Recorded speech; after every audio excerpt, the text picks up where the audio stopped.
Supreme court ने आज दिल्ली सरकार से कहा कि वो खुद काम नहीं करें और अदालत पर बोझ डाल दें। इस प्रकार की कोशिश नहीं होनी चाहिए। साथ ही उन्होंने ये स्पष्ट कर दिया कि राष्ट्रीय राजधानी में सम विषम कारक योजना लाने का फैसला राज्य सरकार को करना है और न्यायालय इस पर कोई निर्देश जारी नहीं करेगा। एनसीआर में बदतर होती वायु गुणवत्ता में संबंधित मामले की सुनवाई के दौरान न्यायमूर्ति संजय किशन कौल की अध्यक्षता वाली पीठ ने कहा कि ऑड इवन योजनाओं से न्यायालय का कोई लेना देना नहीं और कोर्ट ने कभी नहीं कहा कि पड़ोसी राज्यों से दिल्ली में प्रवेश करने वाली टैक्सियों पर भी इसे लागू किया जाना चाहिए। दिल्ली सरकार ने कुछ दिन पहले घोषणा की थी कि दिवाली के अगले दिन 13 नवंबर से 20 नवंबर तक सम विषम योजना लागू करेगी, जब वायु प्रदूषण के चरम पर रहने की संभावना है। दरअसल दिल्ली एनसीआर में वायु प्रदूषण के विषय पर 7 नवंबर को सुनवाई करते हुए शीर्ष न्यायालय ने योजना के प्रभाव पर सवाल किया, जिसके बाद शहर के पर्यावरण मंत्री गोपाल राय ने कहा कि शुक्रवार को उच्चतम न्यायालय के सुनवाई करने और एक आदेश जारी किए जाने के बाद सही से लागू किया जाएगा।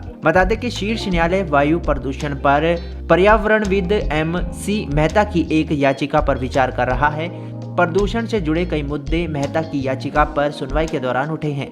शुक्रवार को न्यायालय ने कहा कि उसने पिछली सुनवाई में सम विषम का मुद्दा उठाया था, जिससे पहले एक न्याय मित्र के रूप में अदालत की सहायता कर रहे एक अधिवक्ता ने कहा था कि सम विषम योजना ने वायु प्रदूषण घटाने में मदद नहीं की।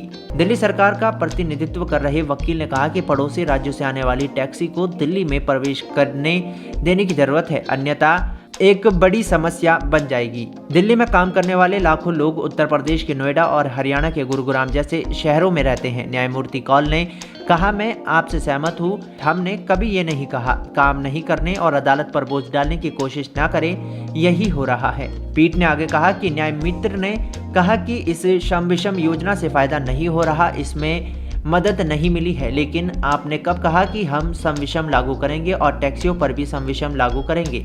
क्या हमने आपसे टैक्सियों पर सम विषम लागू करने को कहा है? हमने आपसे इसे लागू करने के लिए नहीं कहा। वकील ने दलील दी कि सम विषम योजना प्रदूषण घटाने में ज्यादातर कारगर नहीं रही, लेकिन यदि थोड़ा भी प्रभावशाली है तो ये मायने रखती है। उन्होंने कहा कि प्रदूषण के बड़े कारण, जैसे कि अध्ययनों में दावा किया गया है, सड़कों पर अत्यधिक वाहनों का होना और सम विषम में इन्हें घटाने में मदद मिलेगी। पीठ के वकील ने कहा कि आपको जो करना है आप करें, हम यहाँ आपको ये कहने के लिए नहीं बैठे हैं कि आपको क्या करना है। दिल्ली सरकार के वकील ने कहा कि राज्य पूरी गंभीरता से स्थिति के समाधान के लिए तत्पर है और स्थिति सचमुच में खराब है। दरअसल न्यायमूर्ति कौल ने कहा कि हल्के फुल्के ढंग से कहा जाए तो आबादी के पास प्रार्थना करने के सिवाय और कुछ नहीं रह गया है। उन्होंने कहा कि कभी कभी बारिश होगी और उससे मदद मिलेगी, तो वहीं दिल्ली और एनसीआर में बीच बीच में हुई हल्की बारिश का हवाला दे रहे थे, जिससे आज वायु प्रदूषण में कमी आई है। दिल्ली सरकार ने 2016 में पहली बार सम विषम योजना लागू की थी, जिसके तहत राष्ट्रीय राजधानी में एकाएक दिन के अंतराल पर सम विषम नंबर वाली कारें चलाने की